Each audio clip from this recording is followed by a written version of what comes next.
এই আওয়াজ নারো মুহাব্বতের আওয়াজে ডাক দেন আল্লাহ।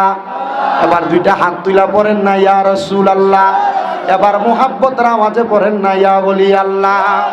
আমার আল্লাহ তাআলা কুরআনুল কারীমের মাধ্যমে হাদিস শরীফে হাদিসে কুদসি দিয়া জানাইয়া দেয়, আল্লাহ কয় জগতের বান্দারা রে ওয়াশকুরু নি'মাতাল্লাহি আলাইহিম ইন কুনতুম ইয়্যাহু তা'বুদুন। আল্লাহ কয় বান্দা তোমরা আমি আল্লাহর নিয়ামতের শুকরিয়া আদায় করো যদি তোমরা আমি আল্লাহর ইবাদত করো। এবার বলেন আমরা সবাই ইবাদত করি একজনের, তিনি কে? মুহাব্বতের আওয়াজে বলেন না তিনি কে? সাহাবায়ে কেরাম ডাক দিয়া কই নবী গো ইয়া রাসূলুল্লাহ ইয়া হাবিবাল্লাহ, নবী গো বুঝতে পারলাম আমরা সবাই আল্লাহর ইবাদত করি। আল্লাহর ইবাদত করে যারা তাদের জন্য আমার আল্লাহ কি নির্ধারণ করে রাখছে। আমার দয়াল নবী রাহমাতুল লিল আলামিন নবী বলে উম্মতের দলেরা দুনিয়ার জমিনে আল্লাহর বান্দা যখন আল্লাহ তাআলার ইবাদত করে, আমার আল্লাহ তাআলার ইবাদত করার কারণে আমার আল্লাহ তাআলা বান্দাকে দুনিয়াতে 5টা নিয়ামত দান করে। সুবহানাল্লাহ। একটু কম আরো জোরে বলেন না সুবহানাল্লাহ। রাব্বুল আলামিন আল্লাহ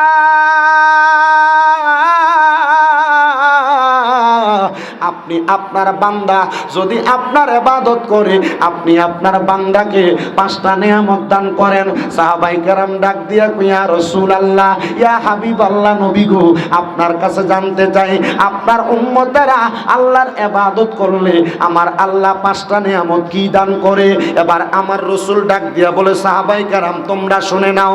1 নাম্বার, কেউ যদি আমার আল্লাহ তাআলার ইবাদত করে আল্লাহ তাআলার ওই বান্দার হায়াত আমার আল্লাহ বাড়ায়া দেয়।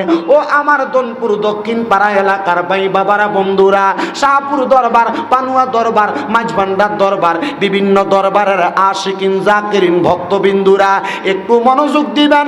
এই এলাকার কোনো মানুষ যদি হার্ট অ্যাটাক করে স্ট্রোকের রোগী হয়ে যায়, ঢাকা বড় বড় হসপিটালের মধ্যে সর্বনিম্ন 70,000 থেকে 1,10,000 টাকা পর্যন্ত তার জন্য অক্সিজেন মাস্ক ভাড়া করা হয় অথবা আইসিইউর মধ্যে রাখার জন্য ওই ব্যক্তির সর্বনিম্ন 70,000 সর্বোচ্চ 1,10,000 টাকা খরচ করা হয়। কিন্তু আমার আল্লাহ পাকের পেয়ারা হাবিব মুহাম্মাদুর রাসূলুল্লাহ সাল্লাল্লাহু আলাইহি ওয়াসাল্লাম নবী বলে কেউ যদি আল্লাহ তাআলার ইবাদত করে আল্লাহ তাআলার প্রশংসা করে আমার আল্লাহ তাআলা ওই ব্যক্তির হায়াত বাড়ায়া দেয়। ইয়া রাসূলুল্লাহ ইয়া হাবিবাল্লাহ, নবী গো আমার আল্লাহ তাআলা 2 নাম্বার কি দান করে? আমার নবী রাহমাতুল লিল আলামিন নবী বলে 2 নাম্বার, আমার আল্লাহ তাআলার ওই বান্দা যদি কঠিন কোনো বিপদে থাকে আমার আল্লাহ তারে বিপদ থেকে উদ্ধার কইরা দেয়। 3 নাম্বার, আল্লাহ তাআলার ইবাদত যেই বান্দা করে আমার আল্লাহ তাআলার ওই বান্দা কঠিন কোনো অসুস্থতা থাকলে আমার আল্লাহ তার অসুস্থতা দূর করে দেয়। 4 নাম্বার, আল্লাহর কোনো বান্দা যদি আল্লাহ তাআলার ইবাদত করে আমার আল্লাহ তাআলা ওই বান্দার যদি কোনো ঋণ থাকে, অভাব থাকে, ঋণ থাকে আমার আল্লাহ তার ঋণগ্রস্ততা দূর করে দেয়। 5 নাম্বার, ওই বান্দা যদি অভাব অনটনের মধ্যে থাকে, বান্দার রিজিক না থাকে আমার আল্লাহ তাআলা এমন রিজিক দান করে বান্দা বড় খুশি হয়ে যায়। সাহাবায়ে কেরাম কয় নবী গো ইয়া রাসূলুল্লাহ ইয়া হাবিবাল্লাহ, নবী গো এই 5টা নিয়ামত পাওয়ার জন্য কি করা লাগবে? আল্লাহর নবী কয় 1 নাম্বার আইবি তাকরাউল কোরআন বিতালাওয়াতিল কোরআন। আল্লাহর কোন বান্দা যদি তার জবান দ্বারা আল্লাহ তাআলার কোরআন তেলাওয়াত করে আমার আল্লাহ তাআলা বান্দার এই সবগুলা নিয়ামত বান্দাকে দান করে।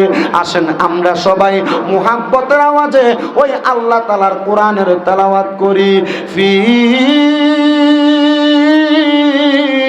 শান হাবিবিহি ওয়া মাহবুবিহি ওয়া মাশুকিহি মুখবিরান ওয়া আমিরা ইন্নাল্লাহা ওয়া মালাইকাতাহু ইউসাল্লুনা আলান নাবিয়্যি ইয়া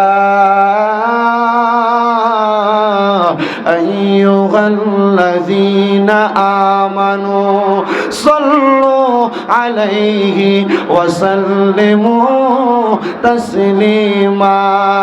আল্লাহুম্মা সাল্লি আলা